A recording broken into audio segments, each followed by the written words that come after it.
मैं Santosh Kumar Srivastava fighter today news से आज उत्तर प्रदेश कलेक्ट्रेट प्रदेश अध्यक्ष सुशील कुमार त्रिपाठी जी के पास आए हुए हैं। उनसे जानते हैं कर्मचारियों की इस समय क्या समस्याएं चल रही हैं। बहुत बहुत धन्यवाद आपका। आपने कलेक्ट्रेट कर्मचारियों के संबंध में भी कुछ विचार जानना चाहा।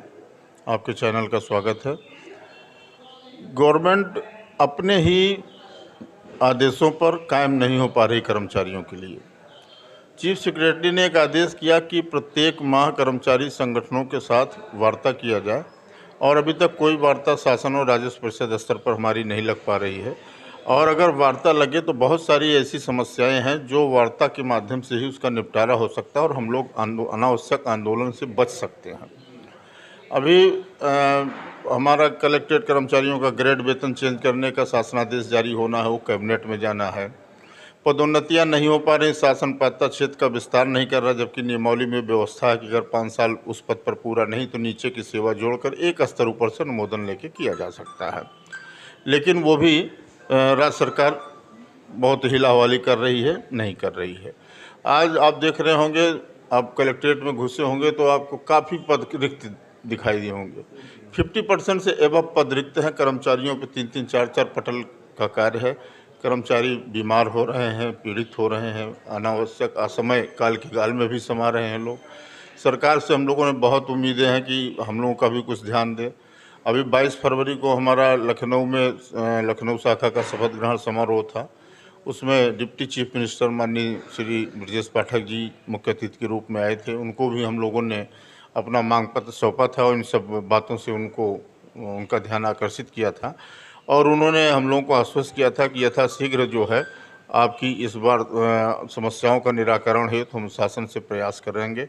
और लेकिन आज अभी 5 तारीख हो गई है, अभी तक शासन की तरफ से कोई ऐसा पत्र हम लोगों को नहीं प्राप्त हुआ है जिससे हमें लगे कि हाँ, सरकार हमारी भी मांगों की तरफ ध्यान दे रही है। अच्छा, एक आपसे जानकारी ये लेना चाहेंगे कि सरकार द्वारा अभी जैसे एनपीएस था, ओपीएस था, उसके बीच में एक उन्होंने निकाला हुआ है कि नए तरीके से अप्रैल से लागू होने के लिए, तो उसके विषय में आप कुछ जानकारी दें, जिसमें 10% जो है कर्मचारियों का कटेगा, कैसा क्या है उसके विषय में। देखिए, सभी कर्मचारी संगठन पुरानी पेंशन बहाल करने के लिए बहुत ही संघर्ष किए, और जो मेरा अनुभव है लगभग 15 साल का, और ये कभी भी सरकार एनपीएस से हट करके बात करने को तैयार नहीं होती थी। ये पहली बार ऐसी स्थिति आई कि माननीय प्रधानमंत्री जी ने हमारे कर्मचारी संगठनों के सेंट्रल लेवल के नेताओं को बुलाया, जिससे हम लोगों का भी संबद्धता है। तो उन्होंने एनपीएस की जगह पर यूपीएस लागू करने का फैसला लिया है, जिसमें उन्होंने 50% पेंशन की गारंटी दी है। उसके संबंध में हम लोगों ने बैठ करके विचार किया था कि अधिसूचना आ जाए, और अधिसूचना आने के बाद हम लोग उसको देखें कि क्या कमियां हैं और कैसे कर्मचारियों के हित में उसमें सुधार कराया जा सकता है। उसको हम लोग ये मानते हैं कि एनपीएस की जगह पे यूपीएस ला के राज्य सरकार ने सिर्फ एक खिड़की खोली है। पूरा दरवाज़ा खोलने के लिए हमें भी और संघर्ष करना होगा, क्योंकि ओपीएस का कोई जोड़ नहीं है। और हमने कई बार कहा कि कभी भी पेंशन के लिए कोई कटौती नहीं होती थी। ये एनपीएस से पेंशन के लिए कटौती होना शुरू है, और यूपीएस में भी ये व्यवस्था है। तो या तो हमारी कटौती बंद कर दें, वो यूपीएस दें, हम उनका स्वागत करते हैं। अगर हमारी कटौती करेंगे तो उसकी हमें वापसी जो है जीपीएफ की तरह चाहिए, तभी कर्मचारियों का भला हो सकता है। क्योंकि बहुत धनराशि 10% के रूप में कर्मचारी कटवाता है, उसके एवज में उसके बराबर उसका कोई मूल्यांकन करके कोई हमारा पेंशन नहीं दे पा रहे हैं, जिससे कर्मचारियों को बुढ़ापे में बहुत ही कठिन समस्याओं का सामना करना पड़ेगा। अच्छा, मतलब आपकी ये सलाह है? मेरी ये सलाह है कि पुरानी पेंशन हूबहू लागू हो। जी जी, या हमारी 10% कटौती बंद कराइए। ठीक, धन्यवाद।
प्रति जिससे लोग करूंगा कि कृपया अपने राशि बटनों से हम कलेक्ट्रेट कर्मचारी संघ के सदस्यों भारत माता की क्रांति महात्मा का हिस्सा एक सिक्के के दो पैसे। अगर दूसरी तरफ भारत का चिन्ह है और एक तरफ को हटा दिया जाए तो मुद्रा अमान्य हो जाए, लेकिन दोनों मुद्राएं